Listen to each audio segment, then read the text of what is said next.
Hello दोस्तों आज की इस वीडियो में हम लोग आईएमआरई सब्जेक्ट पढ़ने जा रहे हैं जो कि हमारा पॉलिटेक्निक के 6th सेमेस्टर में है। देखिए दोस्तों, मैं यहाँ पर थ्योरी लेक्चर्स बहुत अच्छे तरीके से हर एक पॉइंट्स को सिलेबस के अकॉर्डिंग आपके लेके चल रहा हूँ, ठीक है ना दोस्तों। तो इस वजह से क्या हो, थोड़ा सा अब ज़्यादा इसमें नहीं टॉपिक बचे। ये 3.3 यानी कि लास्ट चैप्टर चल रहा है और इसमें 3.6 तक है। तो ये जल्दी इसी वीक में सारी की सारी मैं आपकी आईएमआरई को फिनिश कर दूँगा, ठीक है ना दोस्तों। तो दोस्तों अगर आपने पहले के जो लेक्चर्स है वो नहीं देखें तो चैनल पर प्लेलिस्ट बनी हुई, वहाँ पर जाके आप प्लीज़ जाके देख लीजिए। मैं दोस्तों यहाँ पर आपको बता दूं कि यहाँ पर तो थ्योरी लेक्चर के साथ साथ मैं ऑब्जेक्टिव में 500 ऑब्जेक्टिव क्वेश्चंस की सीरीज आईएमआरई में चला रहा हूँ। इसके साथ मैंने 300 ऑब्जेक्टिव ऑलरेडी से अपलोड कर डाले हैं।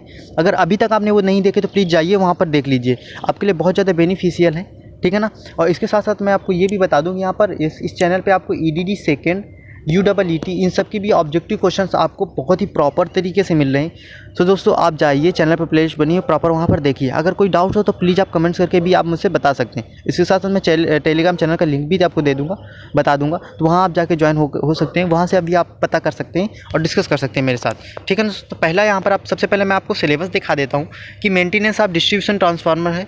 ये हमारा चैप्टर के अंतर्गत ही तीसरे चैप्टर में, उसमें जो हमारा सिलेबस है इसमें आपको पढ़ना क्या है। तो पहला ऑप्शन जो मैंने यहाँ पर सिलेबस को भी मेंशन किया है कि ट्रांसफार्मर मेंटेनेंस को पढ़ना है। Points to be attend in the respects of various items of equipments, यानी कि वहाँ पर जो बहुत सारे इक्विपमेंट्स यूज होते हैं वो कौन कौन से यूज होते हैं, उन पर क्या क्या हमें चीज़ें याद रखनी, वो सारे के सारे। चेकिंग ऑफ इंसुलेशन रेजिस्टेंस, ये देखिए ये मोस्ट इंपॉर्टेंट टॉपिक है। यहाँ से आपके ऑब्जेक्टिव क्वेश्चन हो, अगर आपका रिटर्न होता तो वहाँ पर भी ऐसे तरह के क्वेश्चन आते हैं कि चेकिंग ऑफ इंसुलेशन रेजिस्टेंस, ठीक है ना। Transformers oil, BDV test of oil और मेजरमेंट्स ऑफ अर्थ रेजिस्टेंस, ये सारे के सारे आपके सिलेबस के अकॉर्डिंग है, ये सारे के सारे आपको पढ़ने हैं, ठीक है ना दोस्तों। तो यहाँ पर हम लोग सबसे पहले बात करते हैं कि जो हमारा जो रेजिस्टेंस होता है, जो ट्रांसफार्मर होता है उसमें, तो दोस्तों इसमें हम लोग पढ़ेंगे कि जो इंस्ट्रूमेंट होता है, instrument use for measurement insulation resistance, यानी कि वो कौन सा इंस्ट्रूमेंट होता है जिसके द्वारा हम लोग इंसुलेशन का जो रेजिस्टेंस है उसको मापते हैं, ठीक है ना दोस्तों, ठीक है ना। तो यहाँ पर ये आपकी हेडिंग है कि विद्युत प्रतिरोध मापन में प्रयुक्त उपकरण। अब क्या होता है कि यहाँ पर मैं आपको थ्योरी मतलब ये रीडिंग भी करता जाऊँगा। अब दोस्तों मैं रीडिंग नहीं करता एक्चुअली में, कुछ ऐसी चीज़ें होती हैं जो आपको रीड करके ही बतानी होती हैं, जो समझाने वाली होती हैं वो मैं आपको समझाता हूँ। लेकिन फिर भी आपको कहीं पर पॉइंट्स आपको ऐसा लगता है कि नहीं यहाँ पर समझाना चाहिए तो आप प्लीज़ कमेंट्स करके बता दीजिएगा। मैं अगले क्या होगा कि जब नेक्स्ट वीडियो बनाऊँगा तो उसमें आपको उस चीज़ को मैं अच्छे से समझा दूँगा, ठीक है। तो जो सभी विद्युत उपकरण होते हैं वो संस्थानों के जीवित भाग भूमि के प्रति एक दूसरे के प्रति विद्युत रोधी द्वारा विद्युत रोधन पदार्थ होता है, विद्युत रोधी होते हैं। जो पूर्ण रूप से पृथककारी इंसुलेटर नहीं होते हैं, इनके विद्युत रोधन की अवस्था को उनकी विद्युत रोधन प्रतिरोध माप कर ज्ञात किया जाता है। अब देखिए इसमें शॉर्ट में आप मैं बताऊं क्या होता है कि जैसे अगर कोई मशीन है तो मशीन को हम लोग, अगर ये हमारी कोई मशीन है और यहाँ से इसको हम लोग प्रॉपर ग्राउंड से भी क्या करते हैं, इंसुलेट रखते हैं, यानी कि इनके बीच मशीन और इनके बीच क्या लिखते हैं, इंसुलेशन प्रदान करके रखते हैं ग्राउंड के बीच। क्योंकि अगर मशीन का कोई पार्ट्स हमारा ग्राउंड से टच हो जाएगा और उनके बीच इंसुलेशन नहीं होगा तो सारा का सारा जो चार्ज है वो ग्राउंड पे चला जाएगा और इसे हम लोग बोलते हैं अर्थ फॉल्ट भी बोलने लगते हैं, ठीक है ना। यानी कि जब हमारा कोई तार फेज वगैरह जैसे अर्थ पे गिर जाता है, ज़मीन पे गिर जाता है, तो वहाँ पर कौन सा फॉल्ट होता है, अर्थ फॉल्ट होता है। तो यहाँ पर इस तरीके अर्थ फॉल्ट आ जाएगा मशीनों में। तो इन्हीं को मतलब हटाने के लिए हम लोग क्या करते हैं, इसके बीच इंसुलेशन आज बहुत अच्छे से प्रदान करते हैं। अब ये कितना इंसुलेशन होना चाहिए, कितना नहीं होना चाहिए, ये सारा का सारा एक मानक होता है जो कि हम लोग भारतीय पैमाना होता है, फिर ब्रिटिश मानक होता है, उसके अंतर्गत करते हैं। और जो टेस्ट वगैरह होता है ये हमारे उसमें रूटीन टेस्ट वगैरह या फिर हो गए, उनमें हम लोग ये सब चेक कर लेते हैं। अब वो कौन सा उपकरण है जिसके द्वारा हम लोग चेक करते हैं कि कितना रेजिस्टेंस होगा, कितना नहीं होगा, ये उसके बारे में पढ़ना है। तो इसमें से दो उपकरण होते हैं, एक तो होता है हमारा मेगर या मेगा ओम मीटर, दूसरा होता है मेगा विद्युत रोधन यानी कि मेगा इंसुलेशन टेस्टर, यानी कि दो तरीके के हम लोग इंस्ट्रूमेंट यूज करते हैं। यहाँ पर जो हम लोग पढ़ेंगे वो पढ़ेंगे मेगर और मेगा ओम मीटर, ठीक है ना दोस्तों। यहाँ पर हम लोग क्या पढ़ेंगे, यहाँ पर मेगर, जैसे हम लोग मेगर बोलते हैं, फिर मेगा ओम मीटर, उसको पढ़ने वाले हैं। अब देखिए ये दोस्तों ये डायग्राम है, इस डायग्राम को आप अच्छे से समझने की कोशिश करना, एक बार में समझना चीज़ें समझ में आ जाएंगी, ठीक है ना। तो पहले क्या होता है दोस्तों कि ये इतना जो है, इतना तो आपका क्या है, इतना आपका उपकरण है, ठीक है ना। जैसे एमीटर होता है, वोल्ट मीटर होता है, ऐसे ये जो हमारा है, इतना हमारा ये मेजरिंग इंस्ट्रूमेंट है। क्या ये मेजरिंग इंस्ट्रूमेंट है। अब क्या करते हैं, जो ये हमारा इंस्ट्रूमेंट है इसको चलाने के लिए हमें पावर तो चाहिए। अब ये पावर बनाएंगे किसके थ्रू, तो वो हम लोग यूज करते हैं एक जनरेटर। क्या यूज करते हैं, जनरेटर, जिसे हम लोग बोलते हैं मैग्नेटो जनरेटर। अब देखिए दोस्तों ये जनरेटर का नॉर्थ साउथ है और ये नॉर्थ है, पोल है और ये साउथ पोल है। अब यहाँ पर उसका आर्मेचर रखा हुआ है। अब जनरेटर की यहाँ से हम लोग क्या निकाल लिए, यहाँ पर हम लोग रोटर से सप्लाई निकाल लिए। अब यहाँ से हमारी सप्लाई निकलने लगी, ठीक है ना दोस्तों। यहाँ से क्या निकलने लगी हमारी दोस्तों, यहाँ पर से हमारी सप्लाई निकलने लगी। ये हमारी सप्लाई यहाँ से निकलने लगी। अब ये सप्लाई डायरेक्ट ऐसे एक सप्लाई को लाकर हमने क्या कर दिया, ग्राउंड कर दिया। क्या कर दिया, ग्राउंड कर दिया। और एक सप्लाई को ले जाकर के एक सप्लाई हम लोग ये इस तरीके से लाए हैं, ठीक है ना। और इसको ले जा कर के ऐसे करके यहाँ पर लाते हैं, और जिस केबल या फिर किसी भी इंस्ट्रूमेंट जिसका हम लोग इंसुलेशन टेस्ट करते हैं, वहाँ से ये हमारी केबल है। यहाँ पर केबल का ले लिया है कि इसका हमें क्या करना है, इंसुलेशन टेस्ट करना है। तो यहाँ पर हम लोगों ने कॉइल लगा दी और ऐसे करके ये। अब इसकी संरचना आपको समझनी है। देखिए इसमें भी ये जो हमारा इंस्ट्रूमेंट है, इसमें क्या है कि इसमें हमारे ये एक साउथ पोल है और ये एक नॉर्थ पोल है। और यहाँ पर ये हमारे ये हमारे आर्मेचर है या फिर ये क्या मूविंग पार्ट्स हैं, ठीक है ना। यानी कि यहाँ पर दो कॉइल्स होती हैं, एक हमारी होती है प्रेशर कॉइल और एक होती है करंट कॉइल। तो अब क्या होता है कि जो हमारी करंट कॉइल होती है, तो देखिए करंट कॉइल है तो ये कैसी है, सीरीज में इसे लगा दी है। और ये हमने एक रेजिस्टेंस लगा दिया ताकि इसमें हाई करंट ना जाए, ठीक है ना, यानी हाई अमाउंट ऑफ करंट ना जाए, जिससे हमारी डैमेज होने से वो मोटर बच जाए।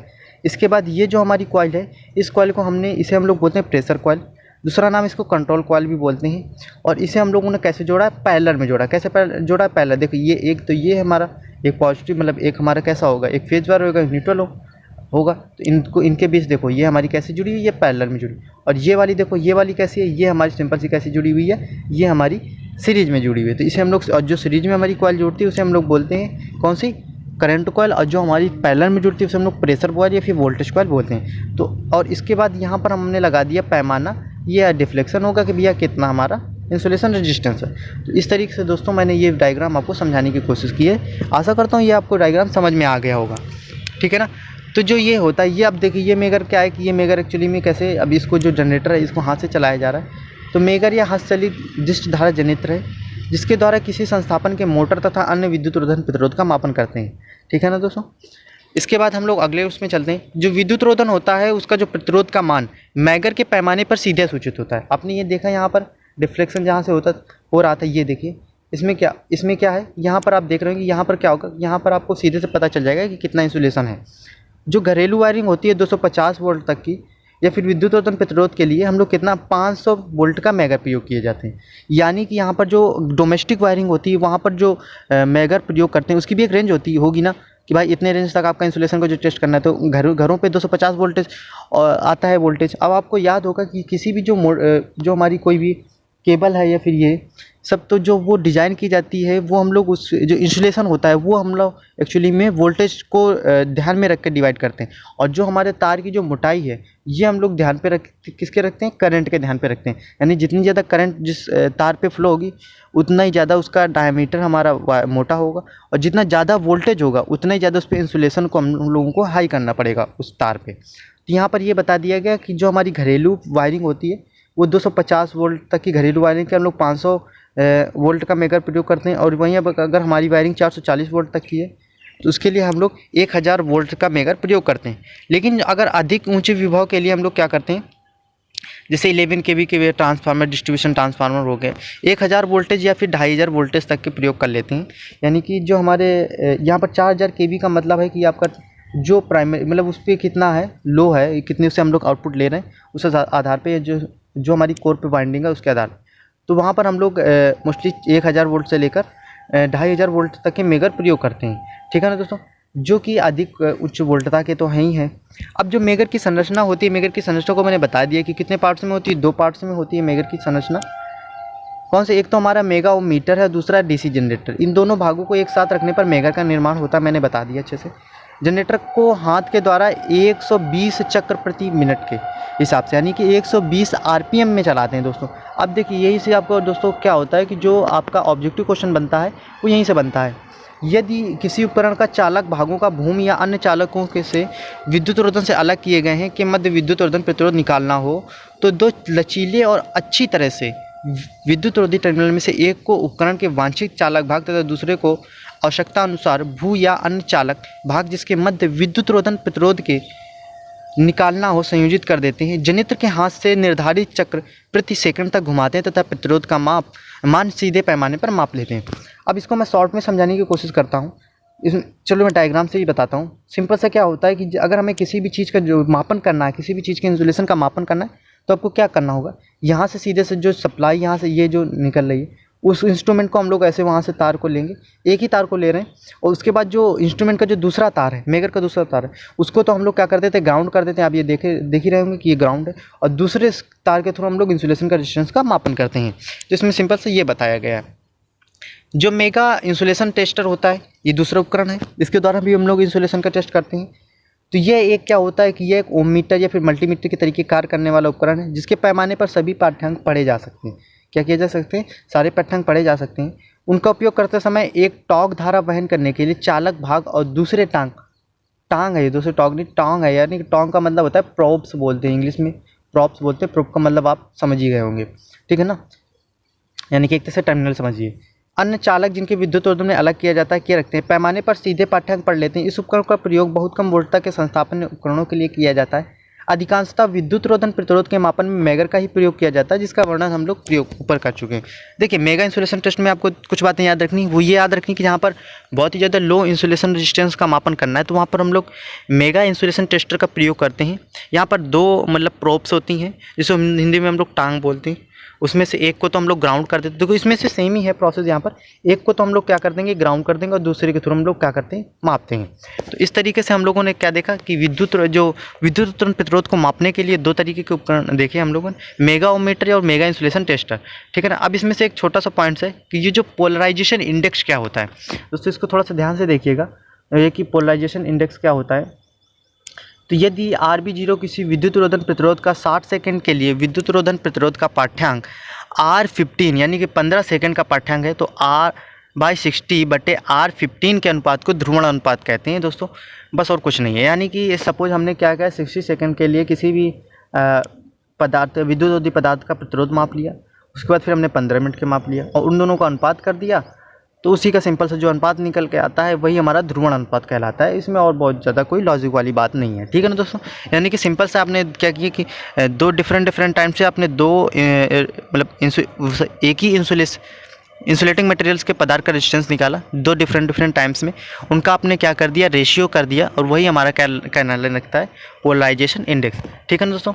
तो इस तरीके से दोस्तों मैंने यहाँ पर बहुत ही अच्छी तरीके से आपको समझाने की कोशिश की है। देखिए दोस्तों, क्या होता है कि मैं एक वीडियो में, ऐसा तो है नहीं मैं आपके सारे सिलेबस के अकॉर्डिंग करवा रहा हूँ, और ऐसा नहीं कि मैं एक वीडियो में कह दिया कि नहीं हाँ आपका एक वीडियो में आपका एक चैप्टर कंप्लीट हो गया, क्योंकि आप भी अच्छे से जानते हैं कि चीज़ें यहाँ पर आपके सिलेबस के अकॉर्डिंग जब बताई जाएंगी तो वो चीज़ें थोड़ी सी लेंदी हो जाएंगी। तो इसी वजह से मैं आप बाद में मुझसे आप कंप्लेन ना करें कि सर आपने कुछ ये छुड़वा दिया वो छुड़वा दिया, इसी वजह से थोड़ा सा टाइम लग रहा है, लेकिन मैं आपको सारी चीज़ें अच्छे से करवा रहा हूँ। और आपका इसी वीक में मैं कंफर्म करा रहा हूँ, किसी वीक में आपका IMRE का जो थ्योरी है वो कंप्लीट करवा दूँगा, और जो मैं ऑब्जेक्टिव क्वेश्चन भी 500 कोशिश करूंगा कि कंप्लीट हो जाए इसी वीक में, और भी मैं आगे आपके ऑब्जेक्टिव क्वेश्चन लाता रहूँगा। EDD सेकंड और EEET की बात करें तो वहाँ पर भी आपको जैसे कि ट्रैक्शन जो जैसा सब्जेक्ट होता है, ट्रैक्शन के आपने शायद नहीं पढ़ा होगा, तो वहाँ पर भी मैं बहुत आपके अच्छे क्वेश्चन आपके लिए लाऊंगा, ठीक है ना दोस्तों। तो उसको भी बहुत अच्छे तरीके से आप देखना। वैसे भी मैंने और बहुत सारी वीडियोज़ अपलोड भी कर दिए और रेगुलर आपकी क्लासेस अपलोड भी होती रहेंगी, ठीक है ना दोस्तों। अगर अभी तक ये आपको इसका PDF हाँ चाहिए तो आप प्लीज़ हमारे टेलीग्राम चैनल को ज्वाइन कर लीजिए। उसका नाम है पॉलीटेक्निक लर्निंग 77, जो कि हमारे यूट्यूब चैनल का ही नाम है, ठीक है ना। तो प्लीज़ आप वहाँ पर ज्वाइन हो लीजिए। वहाँ पर ये सारी PDFs, बुक्स की PDF, इंपॉर्टेंट नोटिस वगैरह, ये सब सारी की सारी वहाँ पर मिल जाती हैं, ठीक है ना दोस्तों। अगर अभी तक आप हमारे चैनल को सब्सक्राइब नहीं किए हैं तो प्लीज़ सब्सक्राइब कर लीजिए, और वीडियो को लाइक शेयर करना ना भूलें अपने दोस्तों को, ताकि उनका भी भला हो सके। और अगर कहीं पर आपको कोई पॉइंट नहीं समझ में आता है, कोई भी बात होती है, तो आप बेझिझक आप कमेंट्स करके बताइए, मैं उसको सॉल्यूशन देने की पूरी कोशिश करूँगा, ठीक है ना दोस्तों। थैंक यू दोस्तों।